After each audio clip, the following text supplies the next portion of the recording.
Alrighty then. It looks like we're live. Now, it always says there's one person watching. Is that because there is one person watching, or is that because YouTube doesn't want to be mean and have you think there's nobody watching? But the trouble is, I keep asking people to comment and no one does, so I never get to know. I don't know if I've got some Phantom of the Opera guitar player who's watching, or whether it's just Mark Jones, or whether it's just YouTube being nice. Okay, so if you were watching last night, you will see we were practicing the A major arpeggio, and then we basically took it down and played it in different positions to cover other chords. And so we're going to extend it again tonight. I'm going to do another little cool thing with it. And I know I haven't got the best setup here right now. I should probably go and buy a mic stand, which I will. I might even go to my local music shop in Tenerife tomorrow to see if they've got one. But anyway, if you haven't watched Tom Quayle's video on intervals, go over to his channel and check it out, and I'll tell you how that can help you with this little thing before we start to practice. Let me just close this off. I forgot there's a open there. Okie dokie. So let's just go through the lick again, because we're going to start practicing again in a minute. And it's an A major arpeggio. It's kind of a pick in and pull off combination. And what we're doing is we're pulling off from 12 to 9 on the high E. Then we're picking on 10 on the B to 9 on the B. Back to 10. And that's going to be down, up, down. And then an up pick on that 9 high E, and then that pull off again. Nice little lick, lots of different applications. Now, the reason I mentioned the Tom Quayle thing, if you do know any intervals, or if you care to learn them, you'll know that when we're talking about A major, this is the root, this is the third, this is the fourth, and this is the fifth, okay? But even if we just take the notes of the thing that we're playing, we've got fifth, major third, root, that's a major 7, but as I explained before, it kind of, counts as a passing note. So in other words, just with this one arpeggio, if we want to find the minor third, the closest minor third, that is a semitone below the major third, and we already said this is the major third, so there's the minor third. So if we want to go from this field to a blues field, all we've got to do is drop there, and we've got the root. Now also the major 7th, if you want the minor 7th, which is the typical thing in A, that's going to be a semitone below the major 7th. So now, very easy to find that minor 7th there, which is used in blues a lot. You'll notice that as pentatonic probably in the 2nd position.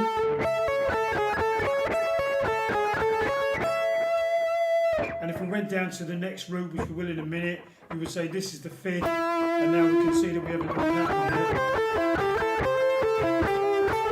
Okay, so just by knowing this one little arpeggio, we know in A we know the 5th, we know the 4th, we know the major 3rd, we know the minor 3rd, we know the root, we know the major 7th, and we know the minor 7th.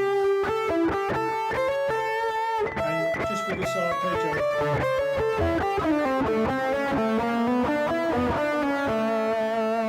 And this really works for lots of advanced scales as well. Say for example, you wanted to put a little bit of altered, I won't go massively into this, but if you wanted to put a little bit of altered scale in there, we know that the altered scale has a minor 3rd and a major 3rd and a flat 9, and obviously the root and a minor 7. So now if we identify their notes, there's the flat 9, there's the minor 3rd, there's the major 3rd, there's the minor 7, obviously that's the root, we've got a little bit of altered.